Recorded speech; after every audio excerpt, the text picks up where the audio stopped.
Hey, everybody, and welcome to episode 2 of season 3 of Pete Carroll Was Right, the confusingly named Alabama football live video show.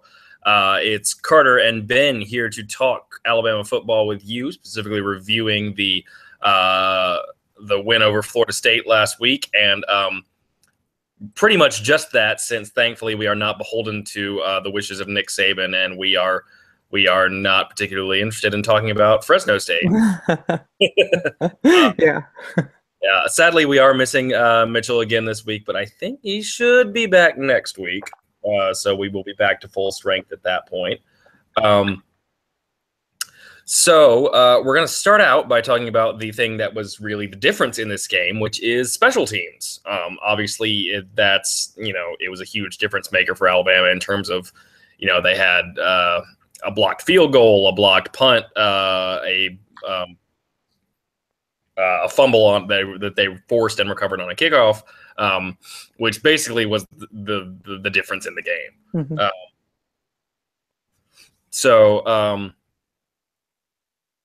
Yeah, it was huge. Yeah. So I don't know if we have the actual numbers in front of us, but I know Alabama started their average starting field position was like on their own 46 and a half maybe, whereas Florida State's starting field position was somewhere in the 20s. I mean, and this was a result of a number of things. First of all, it was a result of turnovers. Second of all, or block kicks, like you said. Second of all, Yep. The difference in the game between the punters was very stark. Yes. JK had one terrible punt.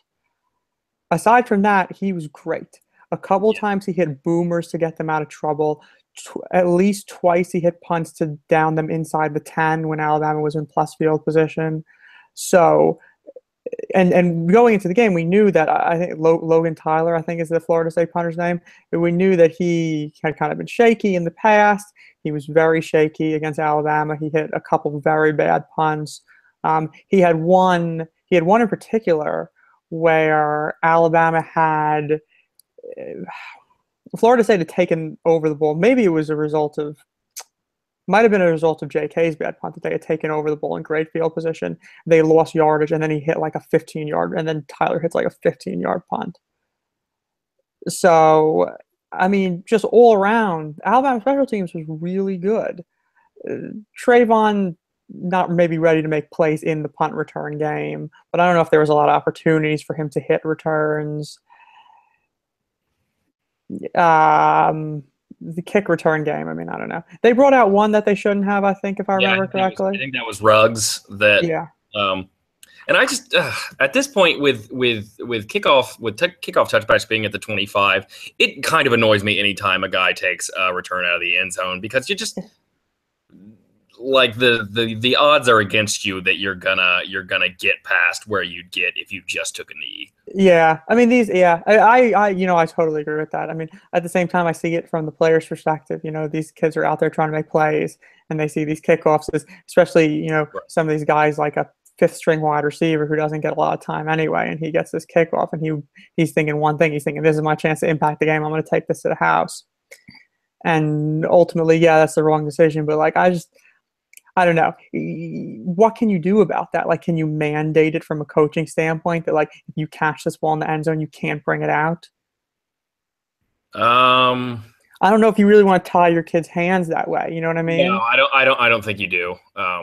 And I think if you don't do that, if you don't mandate that, then they're going to keep running them out. Right.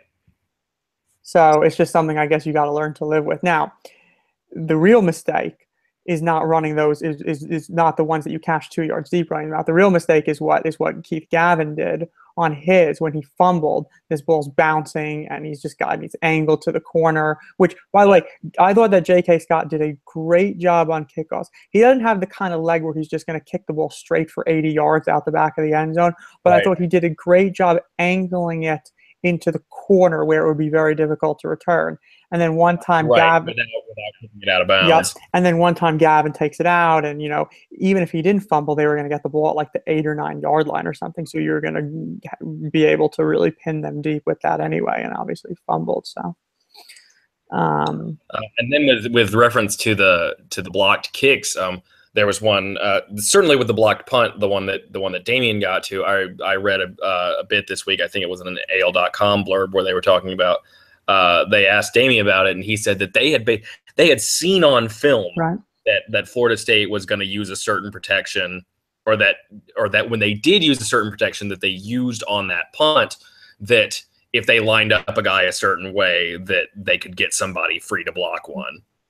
Yeah, and I mean, like, sometimes in block punts, right, the guy all has to make a great play and has to get around some block or something. Well, Damien just ran straight in there, and he almost took the ball right off the punter's foot, essentially. He was just untouched. He was in there before the guy even had a chance to kick it, basically. So that's just like they just out-schemed them, I think. And that's a great job. And Minka made a great play on the block field goal. So you have that. Kicking game, basically what we thought. I'm pretty sure thinking back to our first podcast, I'm pretty sure that we said that our sort of line in the stand was the 35-yard line. Yeah. And I think we said make everything in front of 35, and whatever happens beyond 35, we'll live with it. Well, I think the two kicks he missed were 37 and 41 or 42.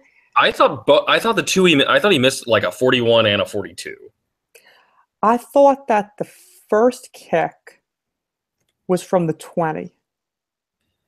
Let me check. I thought by the way, it was basically in line with what we said. Basically in line with what we said, and then they made the two shorter kicks. Maybe one was like a 31 and one was like a very short one. Yeah. And also, I'm gonna sort of withhold judgment with the hope that maybe it could get a little bit better going forward, because my understanding is that the turf at Mercedes-Benz Stadium is absolutely awful. And I heard specifically, I don't remember who this was, but it was some like a former kicker out there saying that like it would have been an absolutely awful surface to kick on because it was just way too like soft, basically. So who knows? Maybe I don't ever expect Papanastos to be Daniel Carlson, even like Lee Tiffin or something. But, I think we said last week, if Jeremy he can, Shelley. Yeah, if he can be Jeremy Shelley and whichever, I think last year was it 2012? I thought it was 2011 was his last year. No, 2012, because he was on him and Cade were, you can check me on this, but I think that I'm pretty sure that Cade's only year as full-time kicker when he was kicking all the kicks was 2013. So I think in 2011 and 2012 he shared duties with Shelley. Right. Yeah. Okay. Let's see. The missed field. The first one was a 42-yarder, and the first one 42 was a. The second one. And the second one was 42 and 41. I'm thinking I'm not even expecting to make 37 or 38. I'm definitely not expecting to make 40 plus. Yeah. So you have to live with those misses. I mean, if he makes if they hit 50% of their kicks from 40 plus this year, that would be like a cause for celebration, I think. Yeah. Oh yeah, for sure. Give me like I don't know, 50% from there, and then give me like 80 or 85 from inside 35, and give me like 100 from inside like 25. Yeah, and I'll feel good about that. And make all your extra points, obviously, but that goes without saying. But I think just on the whole, I think you got to be happy.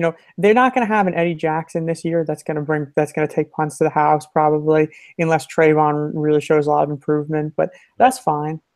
You don't need that was sort of like a bonus, right? To have a guy like Eddie back there. If you need those plays to win, then exactly.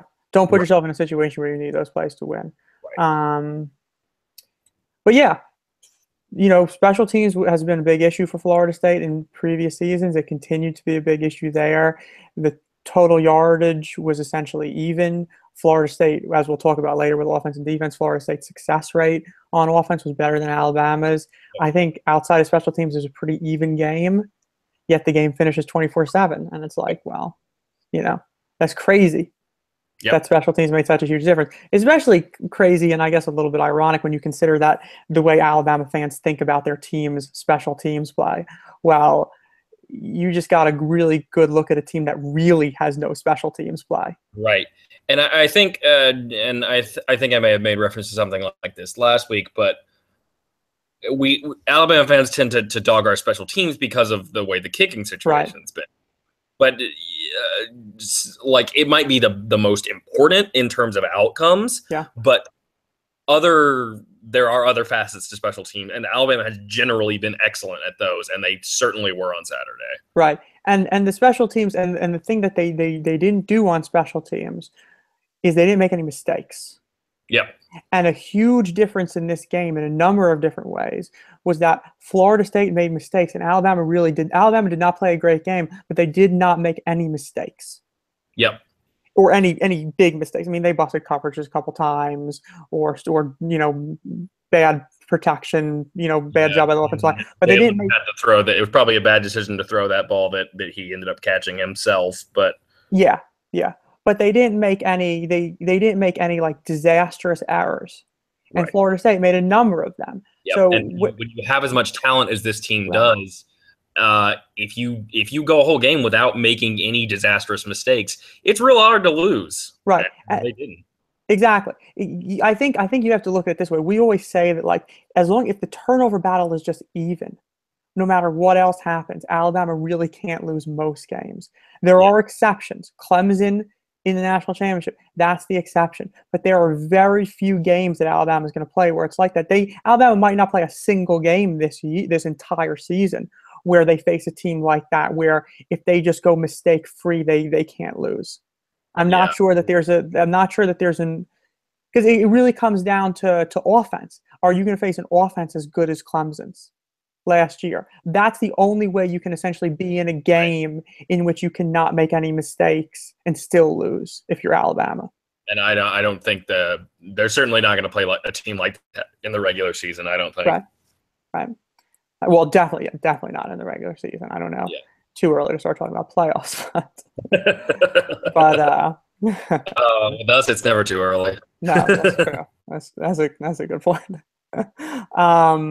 Yeah. But anyways, special teams determinative factor here as far as the outcome of this game. Yep. Yeah. I think. And I think I think the final point to make there is that a lot of times those sorts of the types of plays that Alabama got on special teams a lot of times can sort of be regarded as luck. I mean, particularly with turnovers, with fumbles, with things like that. We've said that a lot. That we talk about like fumbles, especially, are very much a luck-based thing. But when those type of things happen consistently, exactly, and that's why I made reference to that story about them seeing the protection of the punt and everything. Like yes, there's luck involved, but I think you really have to give a ton of credit to Alabama, and I think that's an area where you really have to give credit to the coaching staff in particular, for how that was the difference in the game, and I think it was not a fluky difference. I agree, and so that's the block punt, right? Take the block field goal. Block field goal is part scheme, but also part block field goal. Minka got the block, I think, on the field goal. Yeah. Great players make great plays. As cliche as that sounds, it's true. And Minka always makes plays on the football. Yeah. So I don't really know how much I see that as a fluke. You give Minka enough opportunities to make plays on the football, eventually he's going to do that. It's what he does every single game. He just has a knack for it. You know what I mean? It's not like a Tyrann Mathieu knack for it, but it's a pretty good size knack for it.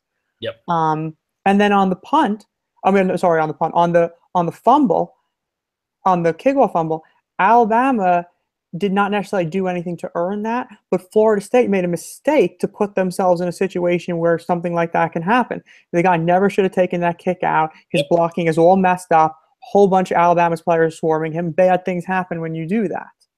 Yep. So I don't know how fluky those mistakes were. I think that it was you had one team doing things the right way and you had another team doing things the wrong way, and the result of that was a lot of good things for Alabama and bad things for Florida State. Yep. Okay, so I think that covers the special teams. We're gonna move to the offense now, and specifically, we're gonna spend a lot of time talking about Jalen at first. Yeah. Well, you can okay. You're never gonna feel great about when a quarterback has a stat line like what was it, like 10 of 100 yards or something, 18 attempts for 100 yards or 90 yards or something. 96 yards, I think. Yeah. That said, I think there are positive things to see in the way he performed. In particular, he made probably 3 or 4 throws, I would say, that he may not have made at any point last year. So obviously there's the touchdown throw to Jalen, or to Calvin, which is just the single best ball in terms of just a pure throw. I think is the single best throw he's ever made at Alabama. Yeah, it was a great throw. They ran play action. They sucked in the safety, and so Calvin's one-on-one beats his man, and Jalen just threw a perfect ball, hit him right in stride down the field, and he jogged into the end zone. It was absolutely perfect. The other big throws I would say he had was there was a third down early in the game where he got decent protection, and it was a deep drop. He had decent protection, and then he really did, and then it started to kind of collapse around him. So he really climbed the pocket and just delivered like a dart to Calvin, like 20 yards down the field or something. That was a really nice throw and a really nice job of staying in the pocket, which obviously is something we're going to talk about in a little bit. The other ones I would say, the one to Jerry Jeudy that got called back on the holding was a good throw. And the touchdown throw that, which we'll talk about Ruggs in a little bit, but the one that should have been a touchdown to him that just kind of went off his fingers, that was a beautiful throw. That one, the one to Ruggs, I thought was as good a throw as he's made since he's been at Alabama. That was just dropping a bucket, 30 yards down the field. I thought that was an exceptional throw. Yeah. Hold on, I am getting a bad connection. Can you hear me now? Yeah. I am echoing. Hopefully that stops. Yeah. I'm not getting an echo from you, so hopefully it's not on the. It's not on the speed. Yeah. What was I going to say? Maybe I'll try to take the earphones out. Can you hear me? Yeah. It's still echoing. So. Yeah, you keep talking. Let me try to fix this. What was I? Jalen. What are some more things about Jalen? And then, but obviously, it was far. Anyway, I think the lesson from those throws is that if you just looked at his stat line and you're just thinking about the times when he left the pocket too early or stared down a receiver or something like that, you would look at that and say, oh, we needed him to make progress that this year, and he's just the same guy. He just he didn't improve any.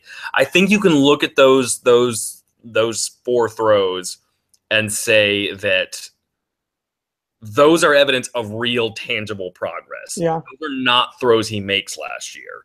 And I think on one, I can't remember whose like podcast this was, but they had a guy from PFF on there, Gordon McGinnis, who I did not realize is like actually Scottish, it was weird. It's weird to hear a guy talk about college football in like an extremely strong Scottish accent. But he said that they had Jalen graded as throwing what they call big time throws, but it's basically like they grade throws on a scale of like -2 to +2, going up in increments of 0.5. And I think it throws in the like +1 to +2 range are like big time throws. They said Jalen had 3 in that game, and it was the touchdown, the drop touchdown, and the throw to Calvin on third down.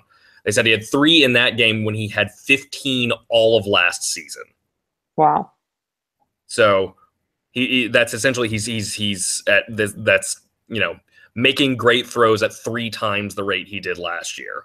Okay. So I think that is a real a tangible sign of progress. Yeah, that's an interesting. Okay. So definitely made big time throws. What did you think about his clock, though? Uh, See, I saw. So okay, so let me in terms think. of in terms of getting the ball out on time. Yeah, like the throw to Calvin. Okay, the throw that you're talking about to Calvin. This was I think it was like a third and long. They're around midfield, right? Calvin's in Yeah, the slot. He's the number three to the left, and he runs like a little out route, right? And Jalen hits him. Even on that though, I thought Jalen was slow. Calvin's the he could have gotten Calvin's that one earlier. Yeah, Calvin's the primary there, right? That's who he wants to go to. Calvin is wide open the second he comes out of his break. yeah, He had to like completely stop and wait for the ball, which was fine because he was wide open. But the margin isn't always going to be that thin. yeah, And I thought that that was a situation where, like, clearly Calvin's the primary here. I don't really understand why Jaden's still slow getting the ball out. And then another one, I think it was maybe potentially later in that same drive. Calvin ran like I think it was like a little wheel route on the left side, and he caught it, but he was pushed out of bounds. yes, That one, I thought he was slow. I thought he waited just one beat too long, and if he had got the ball out sooner, he could have really driven it into Calvin, so he could have caught it before he got contacted by that defender. yeah. Because that throw was. I remember I reviewed that play, and it was like It was a great play by the defensive player for what it was. Yeah, I don't want to take away. Sorry, keep going. yeah. I was just the. I remembered thinking that the throw was a little in, like that it was sort of that it was a little out of bounds, and that if he had brought it in a little, if the throw had been a little more accurate, it would have been a completion. But if you look at it, the throw was in the right spot. Exactly. It just the defender just made a great play to push Calvin out of bounds before he came down. At the same time, though, I agree with what you're saying, that I think if he gets the ball out a little earlier, then the defender doesn't have time to get there, basically. The next thing I want to talk about is this idea of Jalen still as a one read and done guy. But let's even ignore that. Let's just say that if Jalen's a one read and done guy, that's fine. I just want to see him still do a better job about getting the ball out on time when he's still throwing to his number one, when he's still throwing to his primary. And Yeah. I think we all agreed that that was a big issue last year, that he was still late. He was always still late getting the ball out to his number one receiver. And Yeah. I still want to see a little bit of an improvement there. Now, one read and done still an issue, right? I mean, it seems like Jalen goes Sure. back, he doesn't see the guy open, and the play is dead. Yeah. Maybe that's just not going to improve. Yeah, it's hard to say at this point. And also, I think that's a product of, and this will get into another thing that's another thing people talk about a lot, which I think is fair, is that he's not spending enough time in the pocket. Right. Well, I don't know. This has been discussed a fair amount, and I don't know that we have a whole lot new to say on it, but it's kind of a chicken and egg scenario. Like how much, if he doesn't trust the protection, it's hard to stick in the pocket.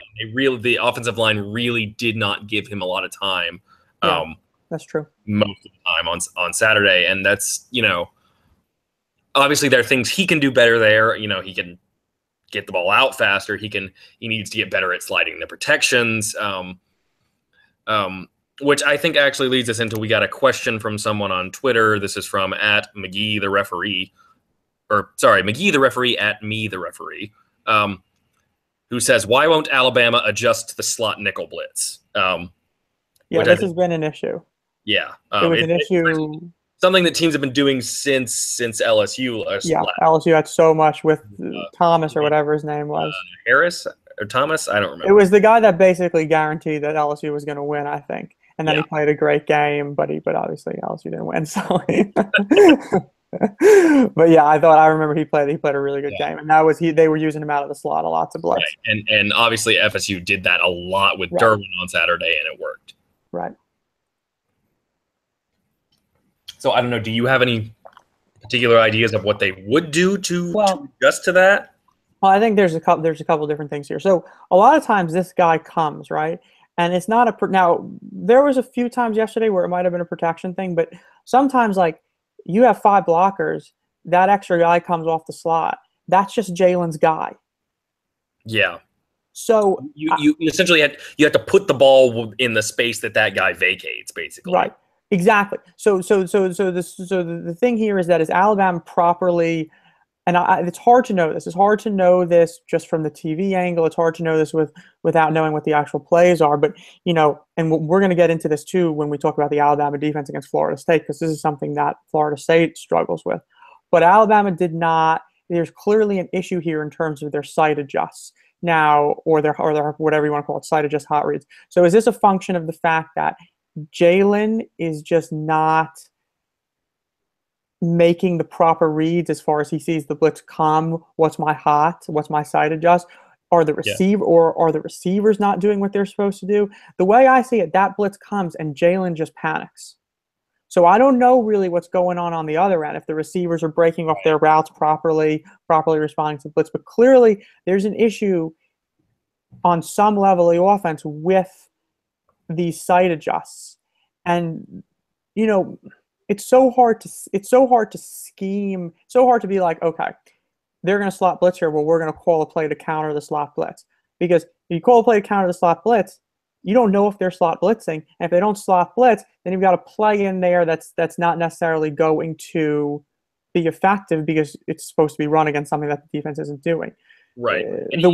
Alabama do that sort of thing all the time, where they if they've got Minka in the box playing star, playing money, they'll line him up all the time there and then drop him into coverage. Right. Exactly. So clearly on some level, or maybe on multiple levels, Alabama is struggling with their sight adjust. Now, that's tough though, because Jalen is a 19-year-old kid. He's surrounded by kids that are 19, 20, 21. NFL quarterbacks struggle with their sight adjust sometimes. Yeah. Tom Brady, Aaron Rodgers, they might not, but the lesser quarterbacks in the league do. And if these pros, there are a lot of lesser quarterbacks in the NFL. There are a lot of lesser quarterbacks. We are getting God, I forget who the Colts are. I need to look this up because the plays a lot. And they are starting Scott Tolzien. Yeah. Oh yeah, they're playing the Rams. So we're gonna have the scintillating quarterback matchup of Scott Tolzien versus Jared Goff. Yeah, not quite the formidable quarterback matchup, but I think that it's just a question of. I'm sure this stuff is being taught properly. And I also think that having an NFL guy in here at offensive coordinator is a real help in terms of teaching these sight adjusts and getting everybody on the same page. It was an issue last year. It was an issue today, or against Florida State. But the one thing that I'm sort of thinking is that if Jalen has made any big strides in his game, beyond maybe making better throws, which we did see, he threw better balls. That is the one thing that you can point to and you can say, that is an area of marked improvement. He threw multiple better balls in the Florida State game than he threw last year. Yep. Now, is he going to make improvements with the other stuff? I don't know. But what I am thinking, though, is that if those improvements were going to be made, I'm not sure that they were going to happen against Florida State. Yep. He's maybe made these strides over the summer, but he needs to be able to put them into practice. Yeah. In an actual game setting. And I don't know if that actual game setting, for a number of different reasons, is going to be Florida State, given that it was the first game. The game plan was going to be kind of conservative. Florida State has a great defense. I think that the real test for Jalen in terms of whether he has made any significant improvements in some of these other areas that we've talked about is, where is he at the end of this 4-game stretch? Yep. Where is he at the end of this stretch of games that are against lesser teams, when he will have a chance to put all of the different things he's been working on really into practice? Right, in a much, much lower pressure environment. So when they come out of those 4 games, who do they play after Ole Miss? Is it A&M? I think so. Where is he then? Yeah. I think if you get to that point and you see he's there, the sight adjuster still an issue. He's still one read and done. He's not getting the ball out on time, so on and so forth. Then you start to worry about the fact that maybe this is not going to change going forward this year. Yeah.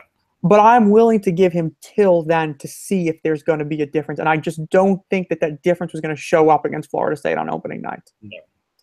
Yeah, particularly not. I mean, when you're losing the battle on the offensive line, And in the starting whatever 5 minutes in the third quarter when you've got a fairly sizable lead and you're just bleeding the clock. I mean, he threw for like 5 yards in the second half because they just at that point they're just running the clock and slowly squeezing the life out of them on defense. But yeah, no, that's absolutely what I would say. I think we're gonna know who Jalen is for this season by the end of that stretch. Agreed. Agreed. And I think it's far too early to say he's the same quarterback he was last year. Now, if all of these problems are still present by the end of that stretch, then you just have to say this is what we've got. Yeah. But as of right now, I don't think it's at all, being an irrationally optimistic fan to say that there is still plenty of reason to believe that he will show improvement over these next 4 weeks. And also, I mean, you think about they can't do 2 days anymore. I heard someone make this point that they just don't get as much practice even as they used to just a couple years ago before the season starts. And it's college, so there's no preseason or anything like that. And you certainly Alabama doesn't do like some teams and start out with a cupcake. So here's this 4 week stretch, this Fresno State, Colorado State, Vandy, and Ole Miss. Here's your preseason. Basically, you had to play a big, huge game against a really, really talented opponent in the first one, and now you get 4 weeks against inferior opponents to really put it all together. I think that's a great point. I think that's a great point to sort of look at this, and you got to say he doesn't get a preseason before this game. And I think yeah. So let's see. I'm willing to have some patience here. And Alabama can afford to have some patience, first of all, because they don't really have any losable games coming up. And second of all, because they also don't need great quarterback play to win. It would be a nice luxury to have, but they don't need it. I would make just a couple other points. Maybe Jalen also, against these slot blitzes, finds out a way to counter them in other ways. For instance, I think about Tony Romo. Tony Romo used to deal with slot blitzes by doing his little reverse out. Slot blitz would come. He would basically spin around the guy that was coming and free himself up to move outside the pocket. So sort of instead of running away from the slot blitz, he would sort of just make the guy miss. Yeah. I don't know if that's something that Jalen could do, but just finding ways to be more comfortable. I think he's certainly physically capable of it. Right. It's just do you have those sort of quick reaction skills, and can you master a move like that or a similar move in order to be – because running away from the slot blitzer, that doesn't really help.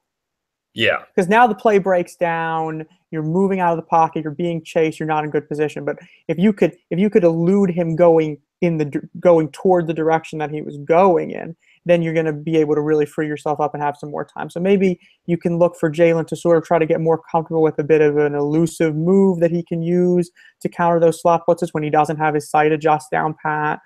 But other than that, it's a blitzer, you know what I mean? And it's you read the play, the wide receivers and the quarterbacks have to be on the same page, and you just have to make the throw to the hot guy. Yeah. And we'll just see if that happens. The other thing I would say in benefit of Jalen is he maybe made one turnover-worthy play, kind of a fluke play with Derwin on the blitz. Yeah. Not really sure there was much else. He didn't put the ball in harm's way. Didn't fumble, which is very nice. He threw the ball away when he needed to, which is something that Jalen has. That's an improvement. Yeah. Yeah. He threw the ball away when he needed to. There was no turnovers. He was in a stretch in last year before the playoff games when he was turn the ball over once every game. So you could basically count on one or two every game. Yeah. So you didn't see that. So or one and 2 or 3 more turnover worthy plays. Exactly. Yeah. And he had one turnover worthy play basically, right. And didn't even come close any other times. And when he ran, he never put the ball in harm's way. Yep. So. And anyways, I think that you take it. Carter did a great job outlining these sort of big time throws that he made. You take that and you say, there's an improvement. No turnover worthy plays. There's another improvement. The other stuff, the more advanced stuff, we didn't necessarily see that. Let's see what happens over the next 4 games. Yep, that's exactly what I would say. You want to move to the offense as a whole? Yeah. Um, hard to say against. I think we can start out at a bright spot, which for me is the wide receivers. Obviously, only Calvin had a catch, which is disappointing. Although they had, Ruggs drop the touchdown, Yeah. and Judy had one called back. But we said before the game, and I'm proud to toot our own horn on this one, that like they can as good as the Florida State secondary is, they can run by them, and they Yes. did. Yeah. Calvin did it on the second play of the game, was open downfield, and Jalen missed him. He was open. He beat his guy on the play action for the touchdown. Ruggs absolutely pantsed Tavares McFadden, yeah. All-American, on that play where he dropped the touchdown. These guys are really, really, really talented. Yeah. And another thing that I was so happy to see, and this is the thing with the coaches, is after we talked about this a bit last week, and I've said it plenty on Twitter, is that you have so much talent, put those guys in, rotate them in, and they did. Yeah, they multiple did. times when you had all three freshmen on the field at once, or you had Calvin and Judy and Ruggs. I was so happy to see that. Yeah, so was I. They really they were basically 6 deep at wide receiver, which is really great to see, even if those guys didn't make an actual impact. Right. Like, it was nice to see them go through the depth, keep guys fresh, so on and so forth. Because it's like Carter said, you as a defense are not subbing in and out your defensive backs. Nope. But if you're subbing in and out, if the offense is subbing in and out their receivers, then you're going to have fresher players going against tired players. And I think that gives you an advantage if you have the talent to do that. I think you definitely should. Like if you have a guy like Ruggs who's as fast as he is, and you're bringing him in, and you've got a corner that you've run ragged a couple times before, and you just run a go route with him, he's gonna beat 90, unless those guys are really good at jamming him off the line. He's going to beat those guys 90% of the time. Exactly. And so that's what happens, right? Late in that game, when you get Ruggs in there and you got him going one-on-one with McFadden. McFadden is not great at dealing at sort of jamming guys and pressing guys and being physical with receivers at the line of scrimmage. So he's a little tired. Ruggs is fresh. He just runs right by him, and you have what was very nearly a really great touchdown. Mm-hmm. And that's the benefit of swapping guys in and out. You know what I mean? You get fresher players going against tired players, and that's going to be a big advantage. The other thing I want to talk about with the receivers is more specifically about Calvin. First of all, obviously it was great to see the fact that Calvin was a focal point of the game plan. Yep. Calvin is potentially your best offensive player.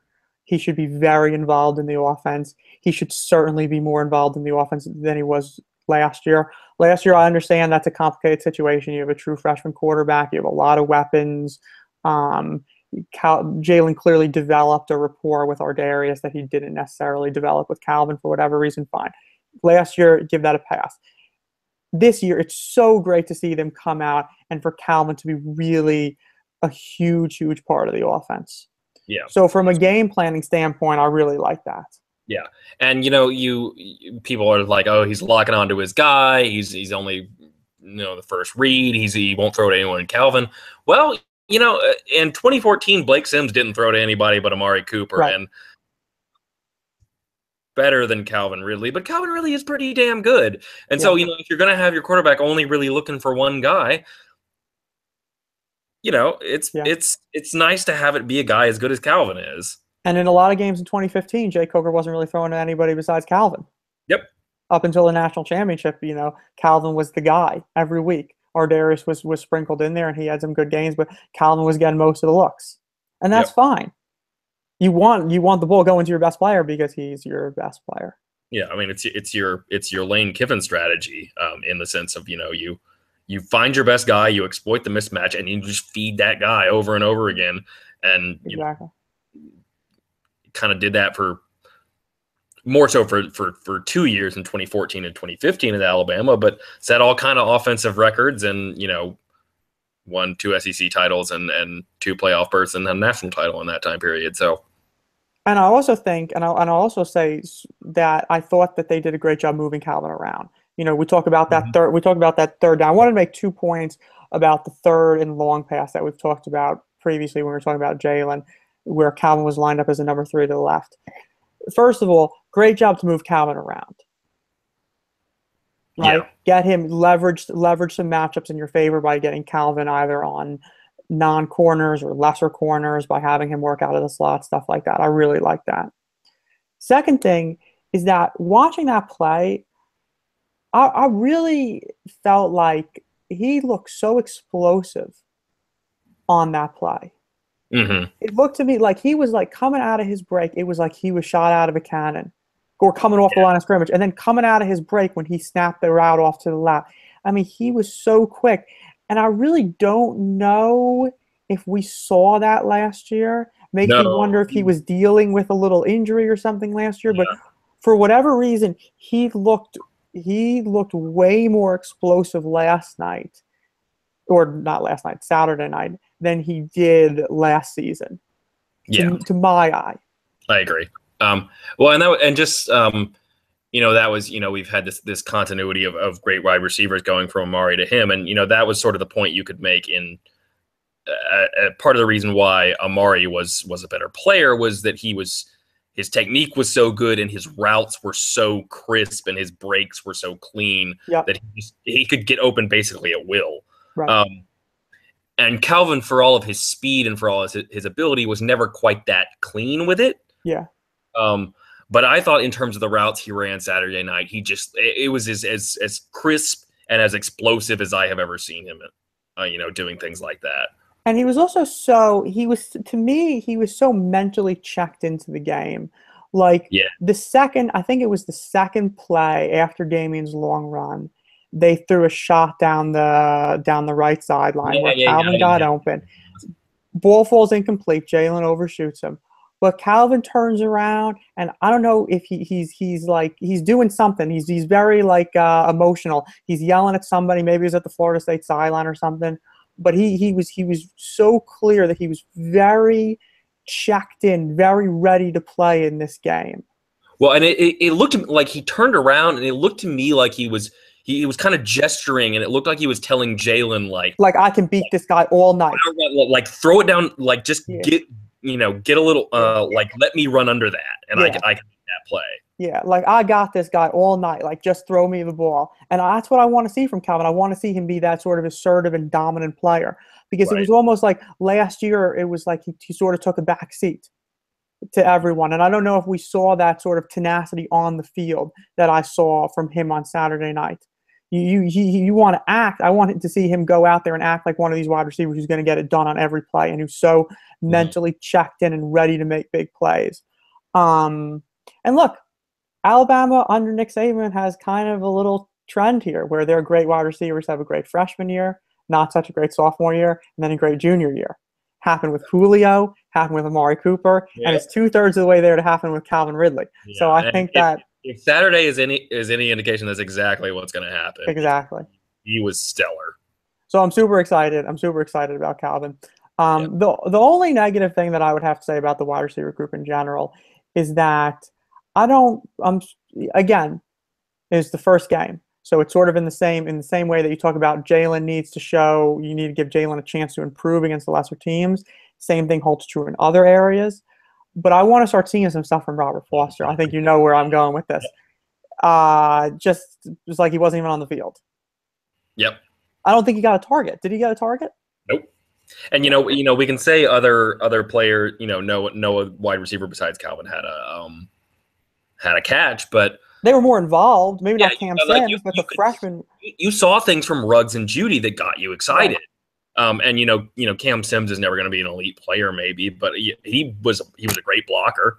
Right. He was pretty dominant blocking guys out of the slot, but I just sort of forgot about Robert Foster during the game, which is really not a good sign. I mean, this guy is so uber talented, and he was only he was only really healthy.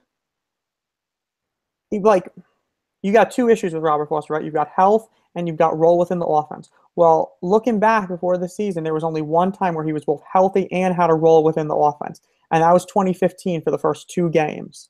Yep. And he played well against Wisconsin with Coker at quarterback. I mean, I know he caught a touchdown. I think he had some other catches, so he can do it.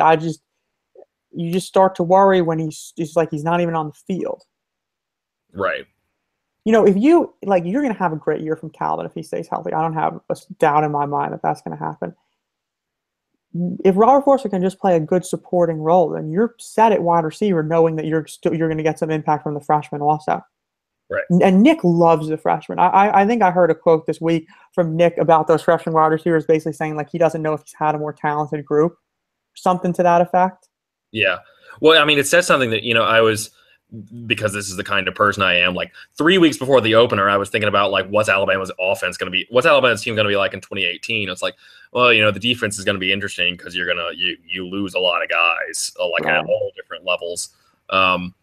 But they should have a dynamite offense. And despite the fact, they're losing Calvin Ridley and they're losing Robert Foster. But I was like, the wide receivers are going to be insane. And I didn't even see him play a game yet, but just like the way the buzz has been around the program coming off about these guys. And I think you saw that validated even in just, a little bit, a couple plays for each guy, that these guys are really, really, really good. Yeah. Yeah. So I guess that means that like Robert Forster doesn't start producing, he's going to lose his job. Yep. So, it's really time going forward. I think that's like a big thing to watch if you're an Alabama fan, is like what kind of contribution can you start to see from Robert Foster, because it's like kind of like a now or never situation, because if they get to like the LSU game or something like way down the road and he's still not producing, he's not going to be playing. Yeah. Moving to the running backs, I think we'll give it a sort of an incomplete here because they just didn't have a whole lot to go with. We'll get to the offensive line after the running backs, but everything we say about the running backs is sort of said with the qualifier that the offensive line didn't play so great. Yeah. That said, I think the big takeaway you can take here, which, is something we were as guilty of as much as anyone, but Damian Harris is still the starting running back for Damian Harris still starting running back. Not only is Damian Harris still starting running back, I think that's probably pretty clear that Damian was kind of hurt last year. Yeah. He played against Ole Miss, especially down the stretch. He played an incredible game against Ole Miss, and then the next week he comes off, and I think on the first drive he gets carted off with some sort of sprain. And I don't know if he was ever really quite the same player after that. Well, he looked really fresh and really quick and explosive. The combination of his vision and his burst were super impressive to me. Obviously, you have the first run, which was great. Then the touchdown run. Patience. That was incredible because he just, he kind of followed his blocks into the line and there was nothing there. And he made this. Well, first of all, the other thing you have to talk about that play is Irv Smith's block, which was where he just pancaked the guy, just nasty block. Yeah. But just the vision to see that cutback lane, and then that was as good as sort of a kind of a jump cut. Absolutely. But like from basically a standstill too. Yeah. And then he burst through the hole and had two guys kind of sandwich him, and they just slid off. That was a phenomenal run. And you have Alabama. Alabama loves to run that sort of split zone slice concept with their inside zone plays. And Damian is such a great back for that concept. You look at that play, right? It's sort of inside zone to the left with Irv Smith coming back on that slice block coming to the right.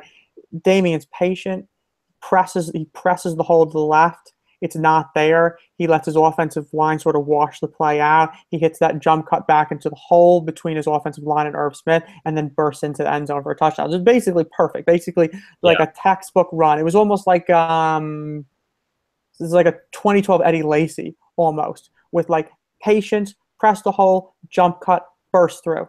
A kind of TJ Yeldon type play. TJ Yeldon too, sure. He's such a great zone back in the way that those guys were. Such great vision, such great patience, such quick feet, and just kind of short area burst. Yeah, I loved what we saw from Damian. I think maybe I think that I think that I don't think we overestimated Bo. We'll get to Bo in a second. But I don't think Yep. we overestimated Bo. I think, but I think to be fair, we were talking about whether Bo should get the majority of the carries, not just a plurality of carries, and I think we just didn't. We were looking at the end of last season. We're saying Bo's just been way past Damian. Yeah. But I'm starting to think that seeing Damian last night, I'm starting to think that that happened because Damian might not have been fully healthy Right. last year. And I think to go on to Bo, he had some nice runs. He was very much in sort of a sledgehammer role in that game. Yeah, he was. He's a guy who needs a little bit more room to run. I think he needs to kind of build up some speed.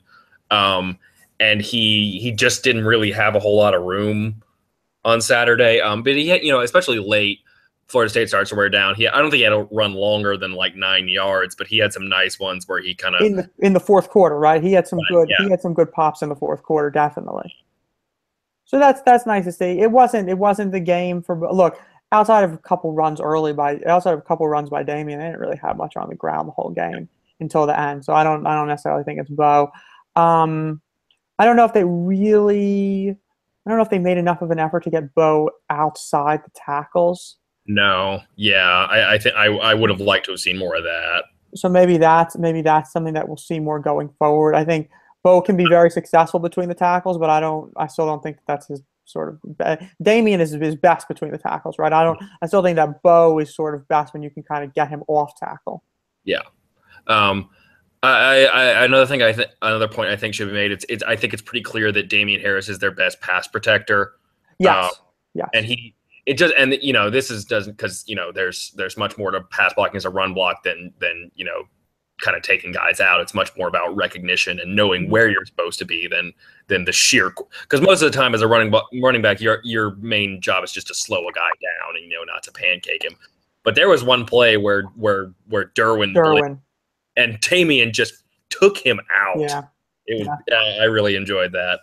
Yeah, Damian had a little nasty to his game, I thought. Mm-hmm. That's nice to see, because I don't know if we saw that so much from him last year, but he might have a big year. They could have. That was an edge. There was an edge that I don't think we've seen from him before, and that was really nice to see. Yeah. So I'm super excited about this running back tandem. It has been a while since Alabama had definitely last 2 years they didn't have a great running back. They didn't have this great 1-2 punch. Because last year Bo kind of came on later in the year as Damian was tailing off, and you didn't have them both going great at the same time. Yeah. 2015 obviously was not a tandem at all. Yeah. That was a one-guy show. Yeah. 2014 TJ was hurt the whole year. Yeah. TJ was hurt the whole year, and Derek was not quite fully realized Derek in terms. Yeah, even when he kind of came on at the end of the year, TJ just they didn't have a time where they were both really healthy and playing well. Right, and then in 2013 there was some inconsistency all year from Kenyon Drake, and then TJ was hurt at the end of the year. So that you're talking about a situation where they haven't had a great tandem since 2012. 2012 tandem was amazing, especially late in the season when you had sort of TJ and Eddie together at the same time. Like, that was unstoppable. So best case scenario, you can get something like that with Damian and Bo this year. And then your third string is Najee Harris. Third string is Najee Harris, and don't forget about Josh Jacobs. Right. Yeah. Nice to get Najee's feet wet. I know, what does he have, like 3 or 4 carries? Yeah, not that many, but they got him in he was in on some series and played some good snaps early in the game. So that shows you that he's not, this is not a guy getting in garbage time. This is a guy that they trust to be out there when the game is still exactly. They just there wasn't. I didn't think there was anything there for him. Yeah. Huh? I was just saying I didn't think there was anything there for him on his runs. Not really. Yeah. But I guess that transitions into the offensive line a little bit. Yeah. Florida State's defensive line is very good. I kind of want to start off with that. Right. The defensive tackles are great. We talked about this in the preview show. Nadi is a great player. Christmas had a great game. He's a good player. He had a great game. He played really well. Josh Sweat had a really good game. Brian Burns, not much against run support, but he got after it. They were putting extra guys in the box all game.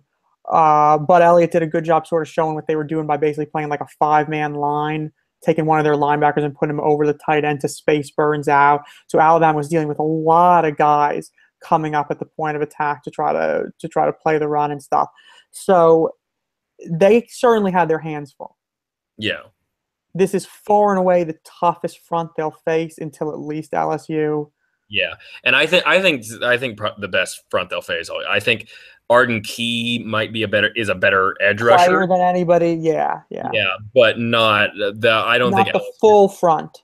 Right. I don't think LSU has the top end talent across the line that FSU does. And not only do you have and not only when you're dealing with Florida State on Saturday, not only do you have the talent along the line, but you also have this added component of Derwin James playing up in the box. So that's just a whole other guy that the offensive line has to worry about being right there to wreak havoc in the backfield. So it's a tough.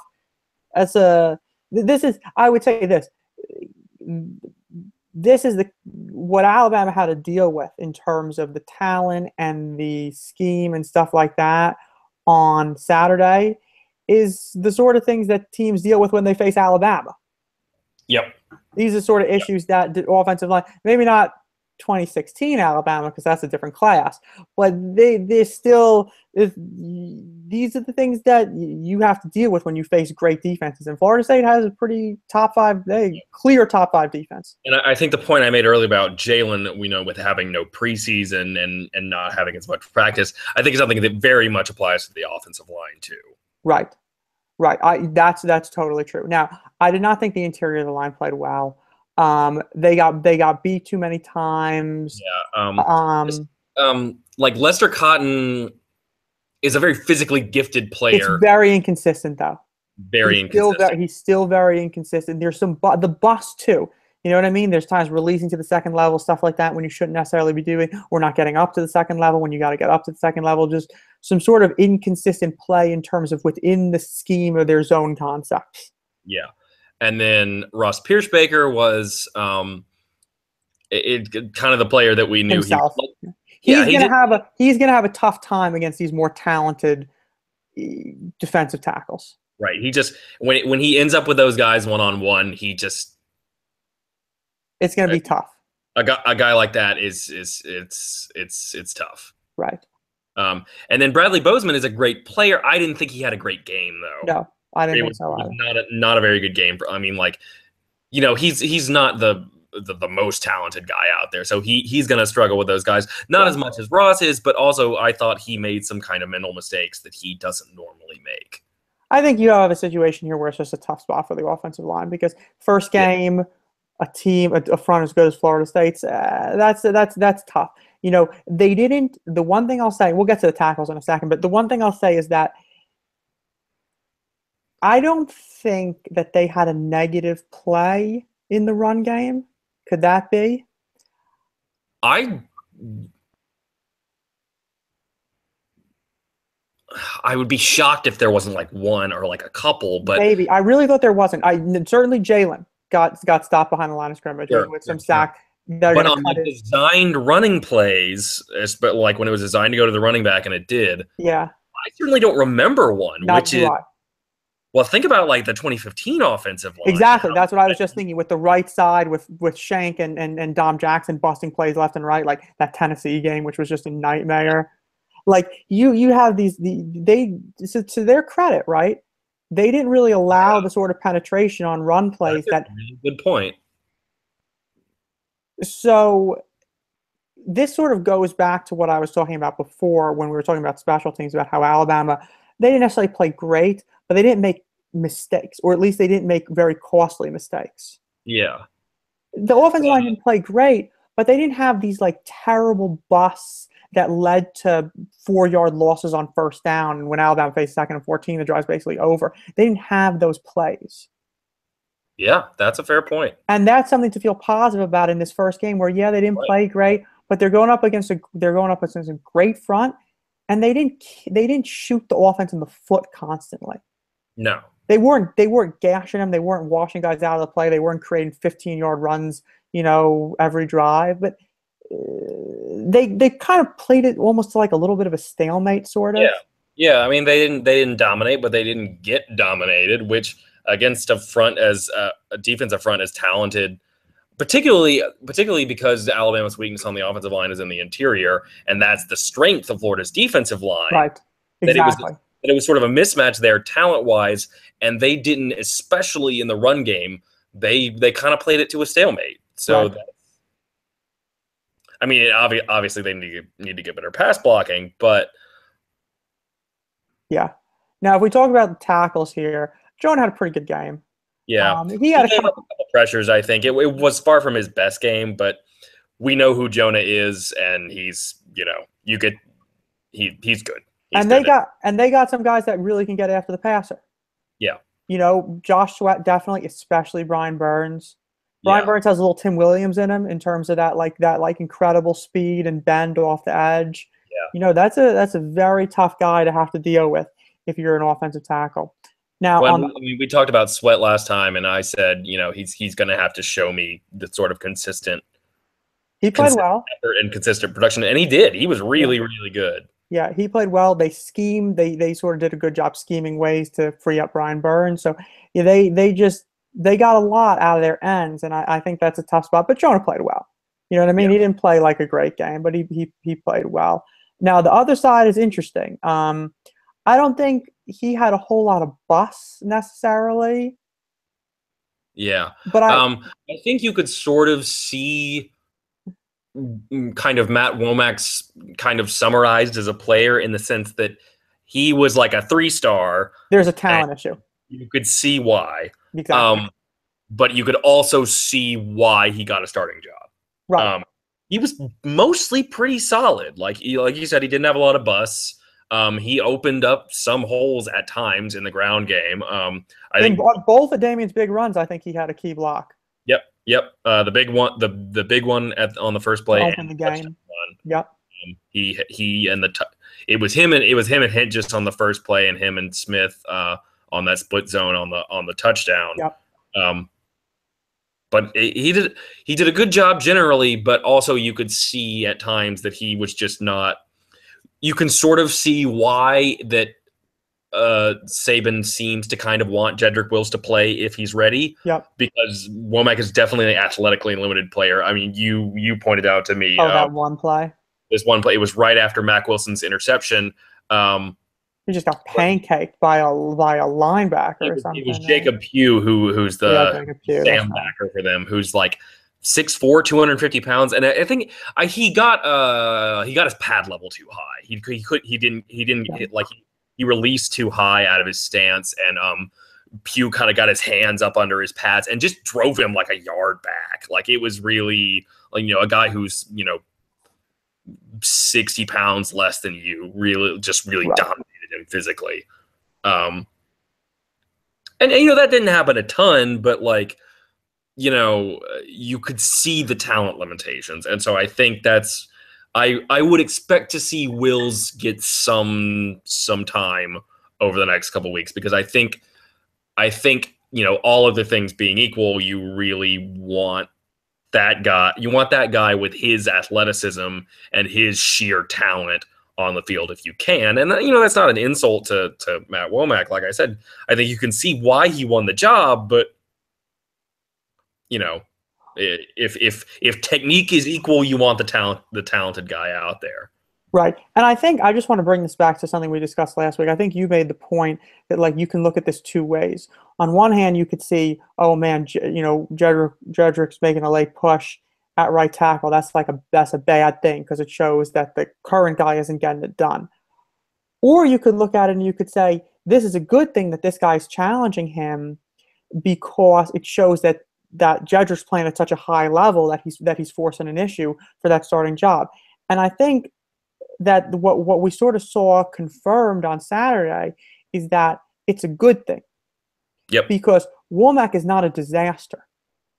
Yeah, far from it. This isn't a case of the fact that Jedrick is pushing him as a function of him like really struggling. Yeah. Jedrick is pushing him because he's solid, but he has a ceiling. So that speaks to how Jedrick is coming on in terms of the level that he's starting to play at. So I think this is really, really a good thing. Alabama can win with Womack at right tackle, but it also seems like they can do better. So I think you're in a very good spot there at that position. Right, I agree. Okay, should we move to the defense? Defense, definitely defense. Yeah. So I think you have to be really pleased on the whole with that defense. That's an extremely, we made the point before, and I think it's true that this is not the type of offense that most threatens Alabama, but at the same time, it's a really talented offense. And you saw that at times, particularly in their touchdown drive. That wasn't, Alabama had some busts, and there, we'll talk about Trayvon and Levi in a little bit, but like most of the plays they made on that drive, the long pass that Tate caught over. I think Tate caught both that long pass and the touchdown. Right. And he's covered on the long one by Anthony Averett and on the touchdown by Minkah Fitzpatrick. Both of those times, those guys are in great position, and they make plays on the ball. It's just nothing you can do. Yeah, Francois made great throws, and Auden Tate is 6'5". 6'5". Yeah. So sometimes there's just nothing a defensive back can do. Right. But outside of that, Florida State did a fat load of shit in the run game. Yep. You can see what a talented player Cam Akers. Yeah. He didn't break any of them, but he had some nice runs for like 5 to 9 yards in that range. But he and Patrick didn't. We said Patrick is not the type of guy that threatens you. And we saw that. Yeah, it was absolutely true. Neither of them really had anywhere to go. I mean, Florida State had 40 net yards rushing on like 25 rushes or something like that. Yeah, so I think one thing that we talked about was that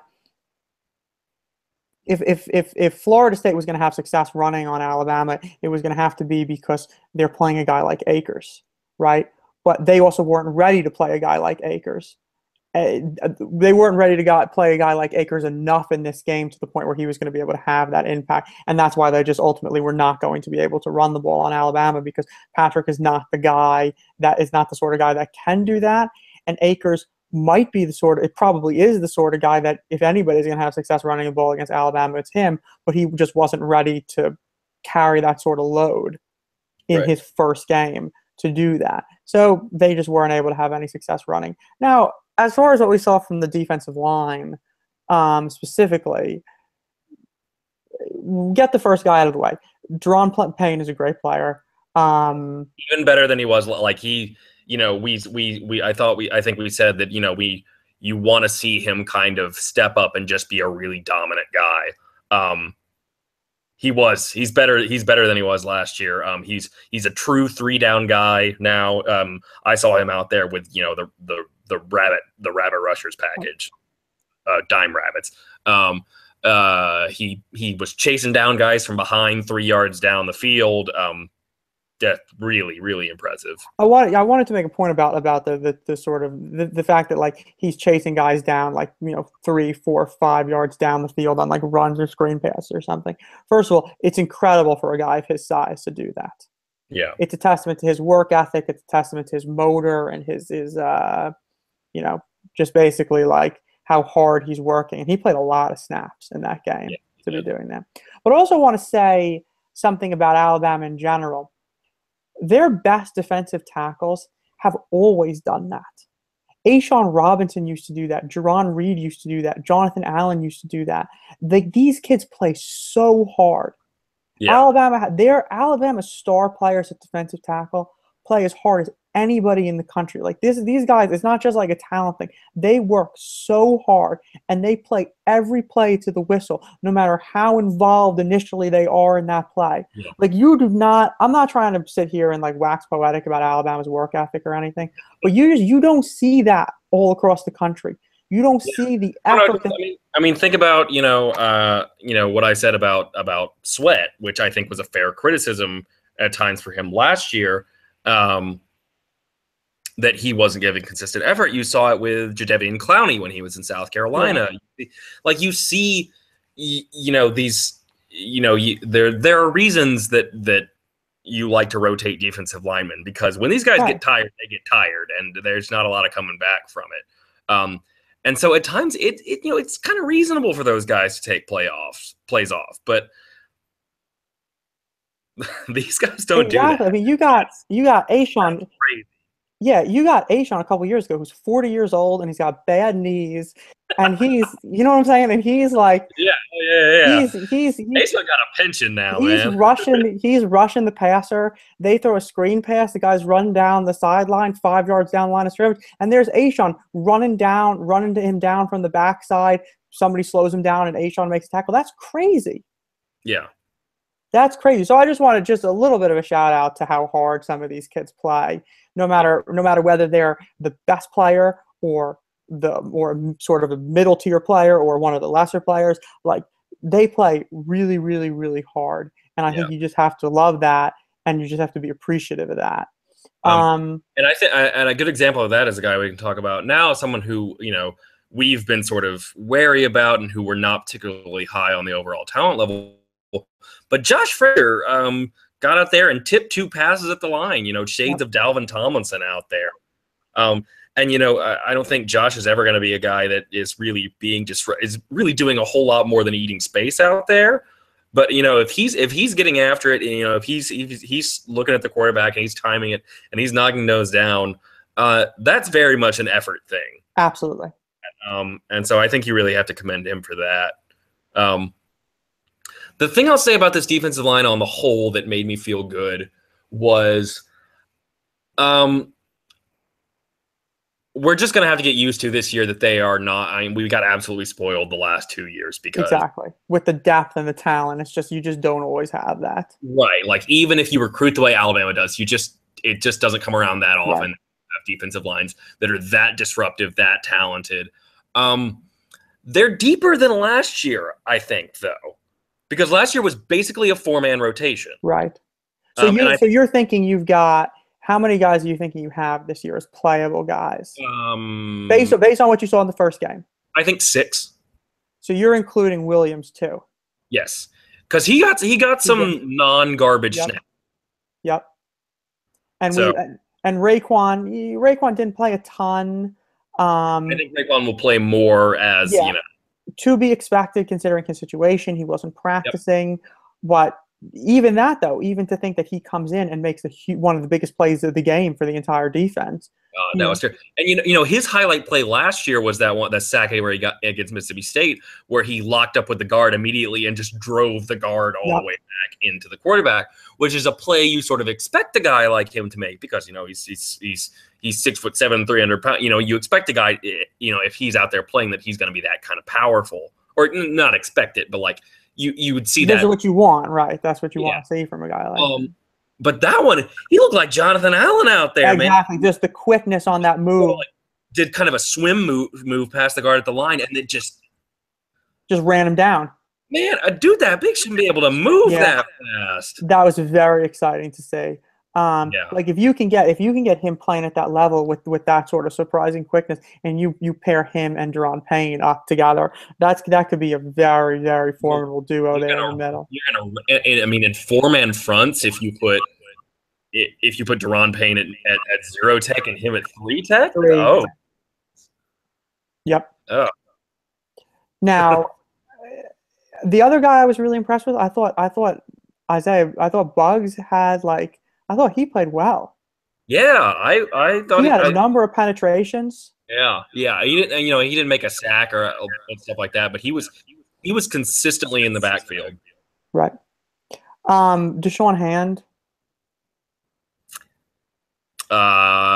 They are who we thought they were. Yeah, a little disappointed. That was one of the main guys that I came away. You really look at him on this side of the ball and Robert Foster on the other side of the ball.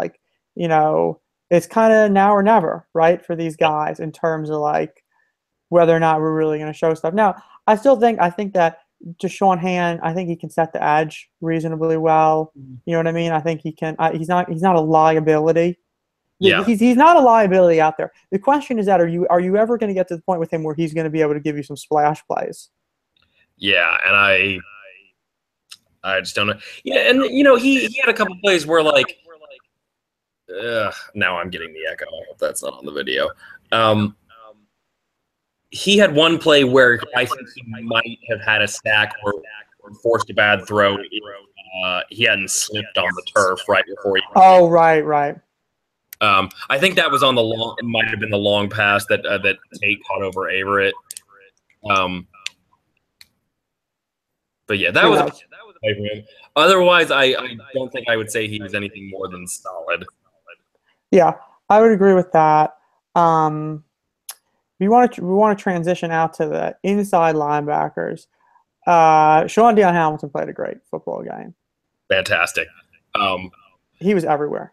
Yeah. And they big plays too, not just like being everywhere, coming up in big moments, get that 4th and 2 play on the first Florida State drive where I think he's the one that makes the sack. I mean, he played a phenomenal game. He had, I think, at least 2 other I think he had like 3.5 TFLs or something like that. Yeah, 3.5. He was phenomenal. Yeah, I think there's some question here as far as like Sean Dion Hamilton's going to be a really good player. Is he going to be at the level that Alabama is used to as far as their best inside linebacker? Whether it's Reuben Foster or Reggie Ragland or C.J. Mosley or Dante Hightower, Rolando McClain, all those guys. Like, is he going to be at that level, or is he just going to be really good? And I think that Saturday gave us some hope that he can maybe start. I mean, okay, within that group that I just named, there's some different levels here. He is not going to be Reuben Foster, but that's okay because nobody's going to be Reuben Foster. Yeah, right. But he can be like, he can be like a star, I think. Yep, I agree. So that's really good to see. I thought Rashaan Evans played pretty well. I thought he was in the game in coverage, right? I mean, he was in the right spot, seemed to be somewhat comfortable there, which I think is really good to see. Mac Wilson looked good. I just think generally, now we'll get to this in a second as far as how some unfortunate news affects some of these guys, but it was nice to see Keith Holcomb was involved. It was nice to get a lot of players. You're right. It's a lot of like static coming through. Okay, you sound good. You sound good though, at least. Oh, weird. Hold on. Like, turn your mic off and back on. Sure.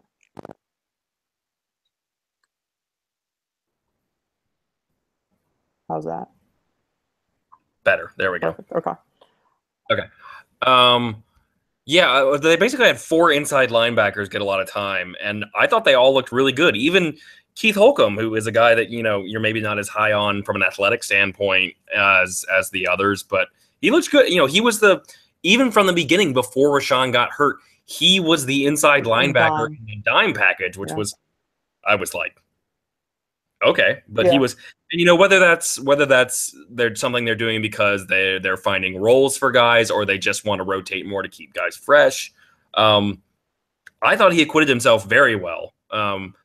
And obviously he was involved in some of the plays on special teams as well. But that's something that we're going to talk about the outside linebackers and what we're going to do going forward, what they're going to do going forward there.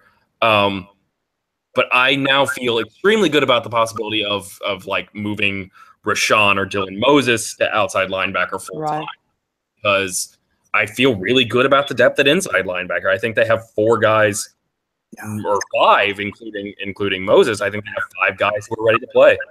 Yeah, I'd like to see Sean Dion Hamilton still be the inside linebacker and dime. I don't know if this was about kind of wanting to. This was just sort of a way to limit his snap count, maybe, given his comeback from injury and everything like that. But I do want him on the field as much as possible, considering I think he's one of their best defenders. But yeah, it was nice to see Keith Holcomb play. Mac Wilson made a really nice play on the interception, kind of baiting Francois into making that throw. So I think you got to be happy with what you got at inside linebacker. Outside linebacker, we're going to talk about this after we finish the defense as far as where they go from here. I want to say 2 things. It sucks because he's not going to be a player for the rest of the year, but Terrell Lewis looked really good. He did. He looked really, really good. Can you try like going without the headphones? Because I don't know. I'm getting weird like Okay. staticky stuff, and let's see if it's like the How do I sound now? good. I'm not kidding. I think that might have been something with the mic on the headphones. Okay. Um, Yeah, let's go without it. As long as you hear me good though. yeah. Okay. Yeah. Tara Lewis looked really good. I don't think Christian Miller had any big plays, but looked solid, I think. Looked like he bulked up a little bit too. He didn't Yep. seem like kind of like the skinny guy that you remember from his underclassmen days. So guys to be excited for next year, I guess. Mm-hmm. Um, Anthony Jennings was, Fine, yeah, Anthony Jennings. solid. They rotated a lot of guys in. They got so many guys reps at outside linebacker on passing downs. Like Yeah. you had you had all the guys we mentioned. You had Rashaan Evans. You had Rashaan Evans there. I think you even had Keith Holcomb at sometimes line up there. Yeah. I'm not sure I ever actually saw him rush, but a couple times they had him up there on the line and then dropped him off into coverage. You had Moses there. You had James James Mosley. Mosley late in the game. That was probably more a result of injuries than anything, but you had Yeah. them. You had him out there. So you got like a lot of guys there who got reps. It's a good thing. More reps to come in the next few weeks, but it's just good to, considering what's going to come in the future, it's good to get those guys reps. I think the one thing that we kind of want to talk about before we're going to move to the secondary now, talk about how they defended the pass. So it's sort of a good time while we're still on the front, talk about the manufactured pressure game. Yeah. That was the game changer on defense. Yeah. Well, it's sort of a, I guess a good sign going forward that this is obviously something that they thought they were going to have to do more of going for, because they're going to need now that you're missing basically your top two pass rushers. But it's obvious that this was something that they were going to do from the beginning, and something that they did really. They had one really nice blitz that I loved, where they brought Ronnie and Sean Dion off. So they had basically Ronnie ran a safety blitz, and then and occupied the backer, and then Sean Dion looked like he was going to come up the B gap, but then he kind of stutter stepped for a little bit and let Terrell Lewis cut inside of him and take the tackle, and then he came around in the C gap and got after the quarterback. That was a really fun design, I guess. There, the blitzes were plentiful, and they were creative, and they were so well timed. To be that well schemed and that well timed in your first game. Yeah, major credit to Pruitt. It was so nicely, and they blitzed all the time. I mean, when they were in passing downs, there were not a lot of four-man rushes. I mean, they were just getting after it. They were just sending guys and saying, just we're going to get there before. And they didn't have a ton of sacks. They maybe had 3 sacks, which is good. But they had so many incompletions affected by the pressure on third downs, creating throws from Francois that just had no chance to be caught. Yeah. And I want to say one other thing too. So we talked about when we did the podcast that we were like, okay, they have some talent at wide receiver. They don't have a lot of experience. And especially a guy like Gavin, right? Not a lot of experience there. And are these guys going to be able to produce consistently against a defense like Alabama as well? They made some plays in the passing game, right? They definitely caught some passes. But I think their experience or lack thereof kind of hurt them. Jimbo talked about how one of the big issues against the pressure was that, and we talked about this earlier with Jalen, that they were having a hard time with their sight adjusts, and that the sight adjust was an issue even on the play where Francois got hurt. Yep. That they should have side adjusted to a backside slant. That was the call there. That was the adjustment there. So you took advantage of the fact that you've got some inexperience at wide receiver. They've got a quarterback who's struggling with those sort of mental aspects of the game, and you just attacked it. And they did such a great job of getting after him. And the good news is that with the quarterbacks, like, they're going to be able to do the same thing to a lot of the quarterbacks they're going to face this year. Yep.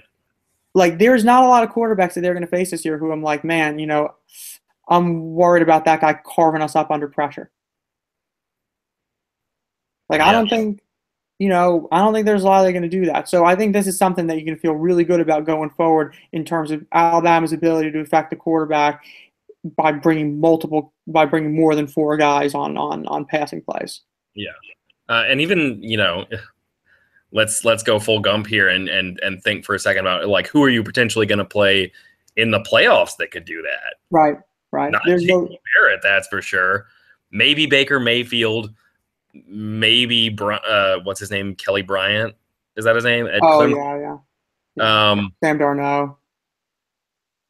Yeah. Although Darnold looked like crap against Western Michigan last week. Yeah. And then I don't know if you're a big Penn State believer, which I don't know that I'm as much as one of a lot of people seem to be.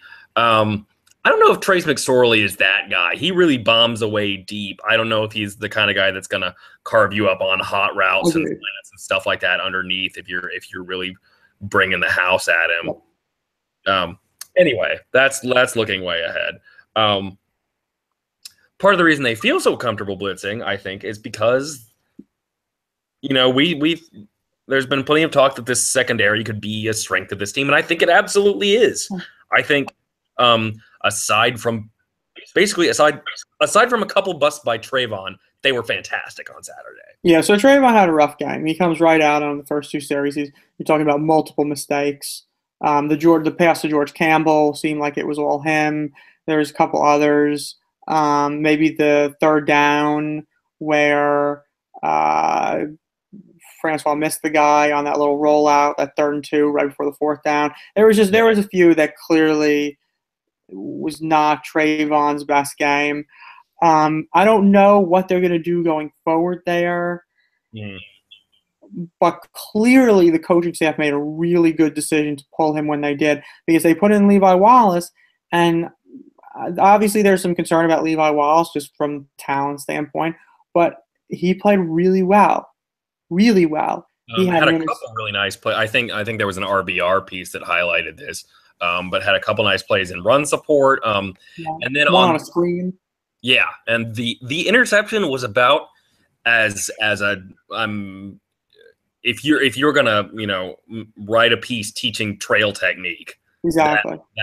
That's the gif you'd put right in smack in the middle of the article. It said this. There were these pieces going into the game talking about Levi and stuff like, getting his story and stuff like that. And they were saying like, oh, they call him the technician because he's got the, they think he has the best technique on the team. Well, he be very well might, because that was excellent. Nick Saban was might have cracked a smile at that one. I bet that made him as happy as anything ever has. Yeah, and it's so nice too, because it's like you're down. Alabama's up 14 there. You're coming off the 2 turnovers. You got a situation where you got a quarterback in Francois who's probably about to try to do a little bit too much, and you hit him with a kind of coverage like that, and it's just easy. You really put yourself in a situation to be successful, and obviously Levi played it well. Anthony Averett had a good game. Yep. They just really had good games all around. Minka was everywhere. Ronnie played great. Yeah, Ronnie played really great, really fast. Ronnie's just so fast. He's so fast and explosive. Which I think is maybe part of the reason why, they feel comfortable now in nickel and dime having him and Hootie as the safeties, because he's a lot rangier of a guy than I think I realized. And when you consider that, he's like, what, 6'1", 215 or something like that, to be as fast as he is at that size is that's really impressive. Yeah, I agree. Tony Brown. Now Tony Brown really almost cost them here. Tony, the play before the half, Tony gets beat pretty badly. Bad throw by Francois, and then he obviously committed some pass interference there that went uncalled. It's amazing to me how many FSU fans seem to think that it's a big play, but it's one pass interference call in a 17-point game. Yeah, no, I agree. My bigger concern is the fact that he was beat by so much. Right. Yep. And that Francois, it takes a bad Francois throw to even, be in that situation where he can commit that penalty. But that's okay. He's clearly he's not going to be he's not going to play in nickel, I guess, and maybe we saw why. Yeah. But we'll see. He's got 4 weeks to sort of work his way back in and make more of an impact there. But overall, the expectation was that the secondary was going to be the strength of this team, and I think they very much were. And even I think this is the first time I had ever, because Hootie plays in nickel now. He's playing, which means he's on the field a ton. Right.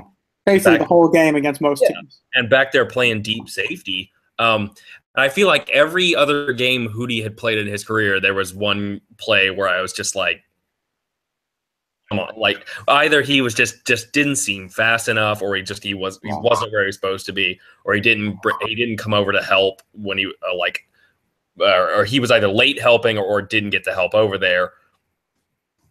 I don't know that he had any stellar plays on Saturday night, but there weren't any Hootie plays. I agree.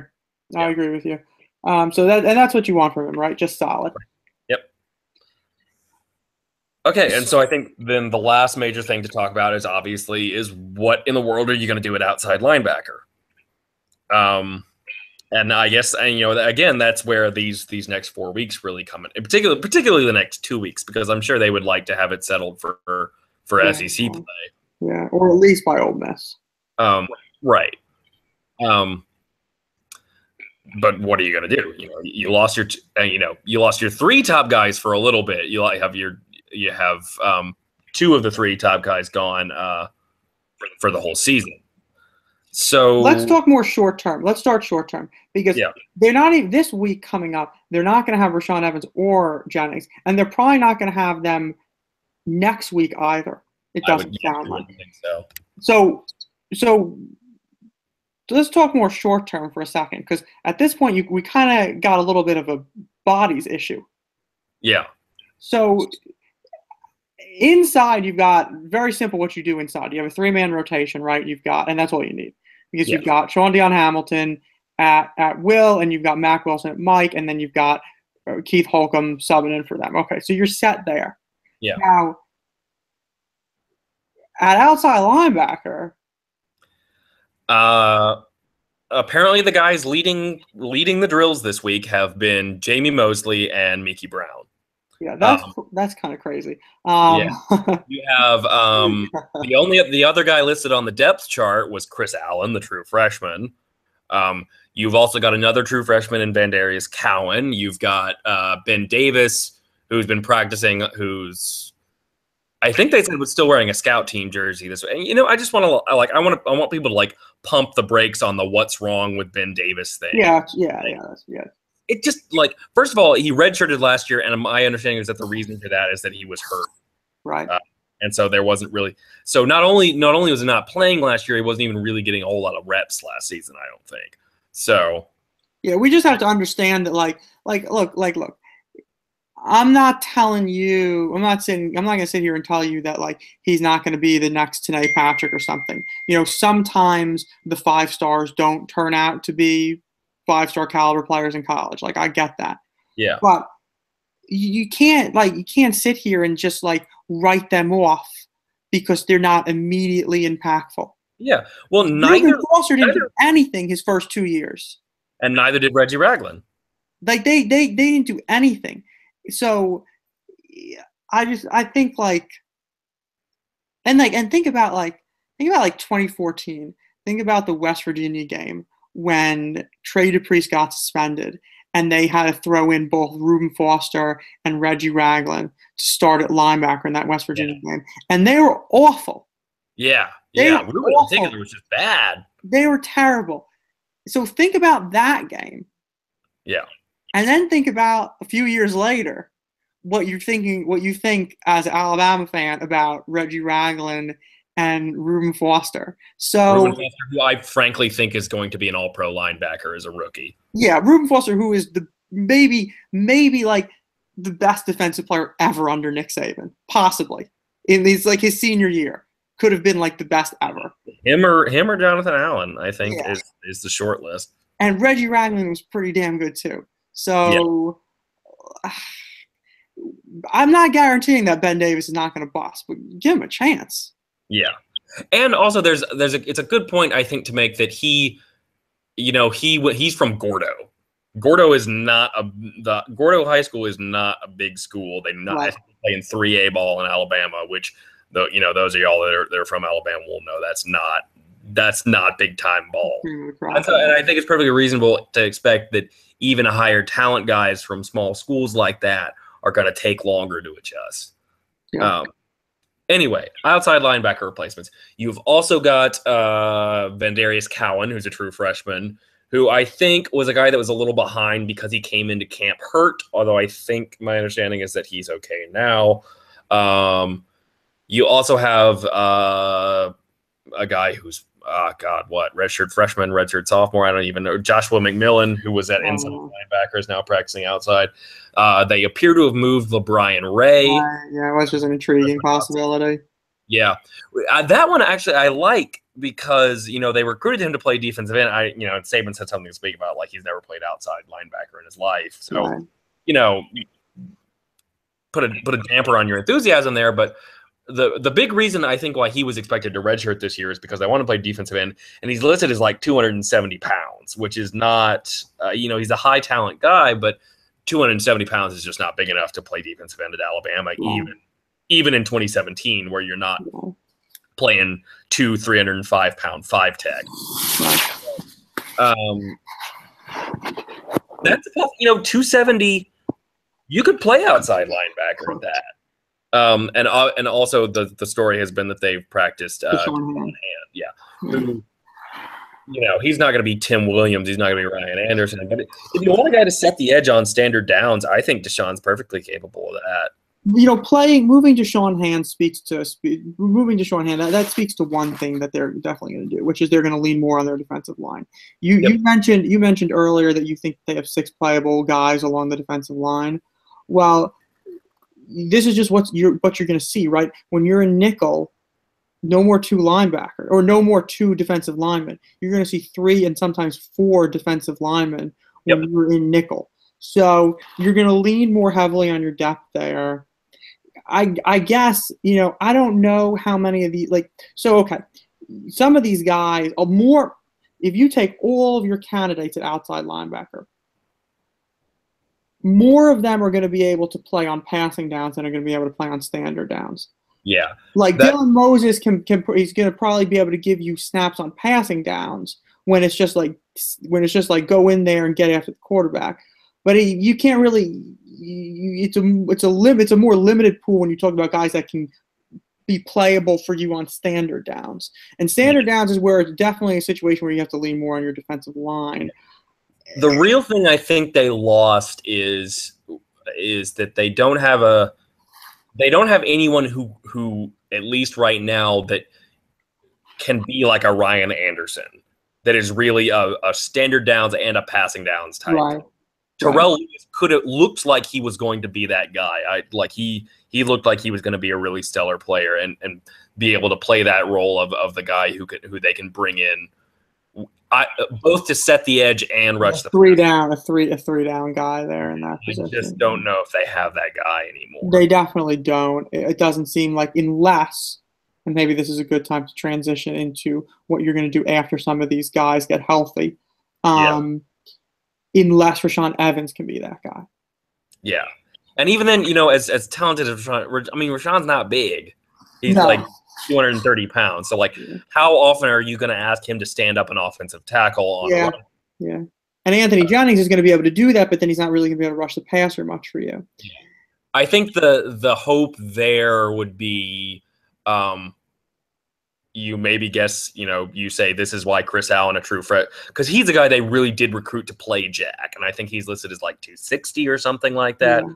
So maybe he's that guy. Maybe he can be that guy once they get him some reps.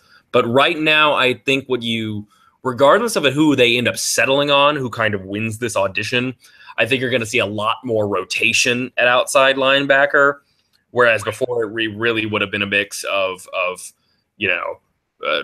Jennings, Hall, Miller, right, or Jennings, Yeah, Jennings, Hall, Miller, and Rashawn Evans on passing downs. Yeah. I think you're probably going to see a lot more rotation now.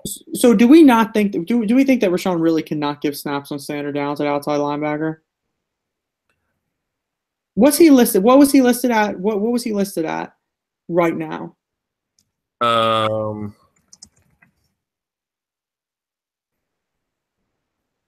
oh, that's last year's roster.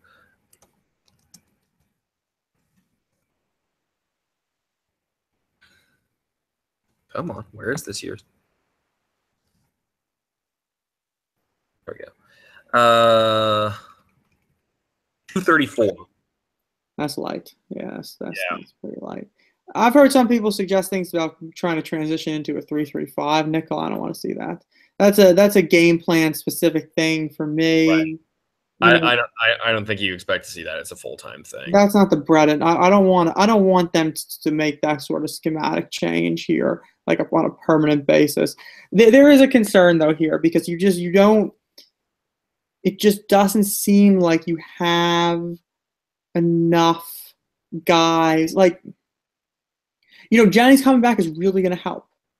Yes, he's really going to help because he's going to play a lot because he's one of these few guys that can definitely play on standard downs.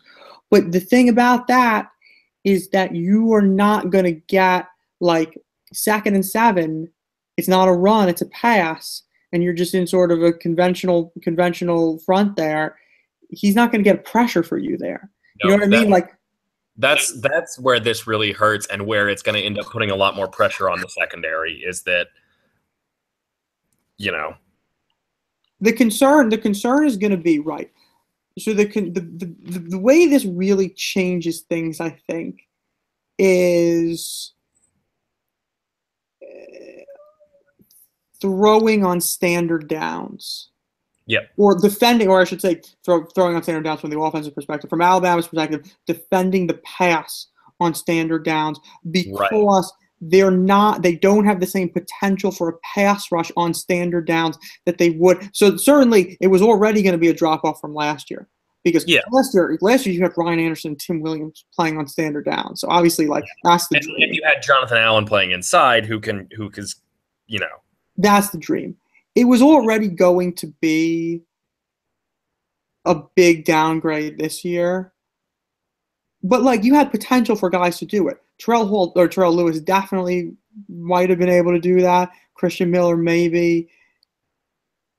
Now I don't know. I don't know if they have anybody. Maybe they have. They don't have any more.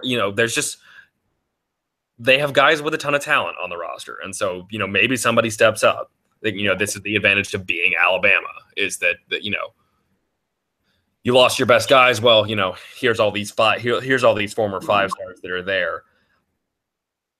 You can maybe look on the bright side and say, hopefully some guy steps up and provides that for them. But right now, if that's going to happen, and it's a big if, because there's a reason that Lewis and Miller were the guys, because they were the most ready to do it. Right. And if someone else had been ready, he would have been. Yeah. But if that's going to be there, you just don't know where it can come from at this point. Right. So let's just talk about this areas in which we're not concerned. I'm not super concerned about the impact this is going to have on passing downs. Nope. I think they're still going to blitz. They're still going to manufacture pressure, and they still have plenty of guys who can make one-on-one pass rush plays. Rashawn, Moses, I don't feel bad at all when they get guys into passing downs. I'm not sure it's going to be a huge. They're probably going to be a little drop off. Terrell Lewis and Christian Miller are going to be able to make more individual plays maybe than some of these guys, but it might not be much. And Rashawn Evans might be their best pass rusher anyway. Right. He probably is, honestly. Even with when they're blitzing, even when Rashawn's inside, well, maybe there's a solution on passing on standard downs, is that you run blitz more. Yeah. Basically, you run blitz, particularly you run blitz Sean Dion and Rashawn when Rashawn, assuming that Rashawn is still playing inside, which I think he probably will. you run blitz, and just with the hope that when you get guys with that kind of speed and ability into the backfield, if it ends up being a pass, then they can do something for you. Yeah. I think that's a good idea. But I think so. I'm not really concerned about that. I'm not super concerned about the impact this is going to have against the run. No. They have, one, I think you can say a strength of this defensive line now is that they really do. In some ways, it's like an Alabama defensive line as of old, in that they have a lot of guys who can eat space and who are they're not going to get pushed around at the point of attack. Now maybe you're a little bit less athletic on the edges though, which potentially impacts you against some of these like spread option teams. Yeah, maybe I worry about like a Texas A&M or something. You know what I mean, with that back, and like as far as like the athleticism on the edges that you need in order to defend that sort of option game. Thankfully, I guess now that Texas A&M's down to a true freshman quarterback, maybe you can really load the box against. That's true. Yeah. And you're not really worried about them beating you through the air, and so you just leave. You play one deep, and you leave your corners on islands, and then load the box to make plays. Right. The concern against the run is a very minor concern. It's not a really large significant concern. And the concern on passing downs is not as big either. So really what you're faced with is just like, those individual pass rush plays that you would sometimes need on standard downs when you can't commit extra guys to rush the quarterback. Yeah. At that point, what are you going to get? You know what I mean? Like, you can be more aggressive with run blitzes and stuff from your inside backers, stuff from maybe like your slot corner or something. Alabama likes, especially against option teams on standard downs, they like to work that slot corner in from the field on blitzes. You can see stuff like that. Minka being more of a player there. They're going to have to find ways to be creative here. It's going to put more, but it's either way though. It's going to put more pressure on the secondary to hold up for longer amounts of time and to really cover. So we'll see whether they can do that. This is a big loss. It's certainly not some sort of fatal blow to the defense. But they're thinner now, right? I mean, you lose another impact player or two, and all of a sudden, then you're really in a danger zone. And now you have to go the whole season without doing that. It makes things. I don't know. I don't think it lowers the ceiling of this defense that much on the whole, but it basically removes all margin for error in injury-wise. Exactly. You start losing more guys. Even for temporary injuries, like even if it's a guy that is just going to be out a couple of weeks, it makes you dangerously thin. If they were playing, if this schedule was different, like for instance, last year they had Ole Miss third game of the season. If they were in a situation like that this year, and they didn't have Evans and Jennings for that, then you're really in big trouble. So they're kind of lucky that the schedule this year is a little different than it is in some previous years. Like, they've had previous years where they've got a big SEC game in September. Fortunately, they don't have a big SEC game in September this year. Now you have, ideally you'd sort of think you'd like to use the next 2 weeks as an audition and decide, all right, these are the guys that are going to play. Well, audition and just reps just generally for guys. Yeah. And then though they can get reps against SEC opponents, but sort of lower pressure ones against Vandy and Ole Miss. So, which are not losable games, I don't think. No. Vandy's obviously not a losable game, and Ole Miss is not really losable in the current version of Ole Miss. Right. And it's in Tuscaloosa, so I mean, obviously that's a nice thing. So it's, it'll be fine. But now after, I want to confirm this though, because we mentioned this earlier. After Ole Miss, I think they go to A&M. I am going to check this though. I think if it's the same schedule breakdown as usual, it would be like it would be Ole Miss, A&M, Arkansas, Tennessee, bye week. Ole Miss, which is exactly what it is. Okay, good. So October 7th. There's 5 games from now. They play at Texas A&M. That's the game. First of all, you need Evans and Jennings to be healthy for them. Yeah. And you need to have some guys who have sort of separated themselves from the pack in terms of their ability to play those outside linebacker positions. Let's see. Okay, so Saban said on his radio show tonight that Allen and Ray were redshirt candidates until the injuries. He said these guys were guys we thought would be really good players. We just didn't think we would have to play them this quickly, and they're going to learn a lot. So I think that suggests that definitely suggests that Ray and Allen are two guys to kind of look at here. Right. Let me ask you a question just really quick. I know we gotta close this up soon, but just looking at this little big picture, is there any chance that Alabama loses before LSU? It would be an It would be upset. the worst. It would be the worst upset since Saban's been here. I mean, ULM maybe, but like, since it's really been Saban's team. It would be the worst upset in a very long time. Yeah. Yeah, that's going to be tough to lose a game. Like at A&M, I guess is the toughest challenge, but man, A&M. I mean, A&M's going to be able to do some things offensively to sort of challenge you, I guess. But I mean, they if Saturday's any or Sunday's any indication, they run the ball real well. But sure, and that back is a great player. Yeah. But does that scare you? I don't think a team with an incompetent passing game is going to beat Alabama. And I just don't know. They're going to have to. They would have to improve a lot before they're starting to scare me on offense. Yeah. It's just hard to see. Now, so I don't know. I mean, home Tennessee, maybe. I mean, it's played. That's obviously Alabama will have played a whole bunch of SEC games in a row before that Tennessee game. So where's their stamina at going into that game? I don't really know, but I don't know. It would just surprise me. I think they overcame a big hurdle on Saturday. So it's definitely a good start to the year. And I just want to say also, just like the last thing I just want to say is Alabama comes out in these opening games so well prepared. And it's like you talked about this before, how there's no preseason basically in college football. It's so hard to get teams prepared.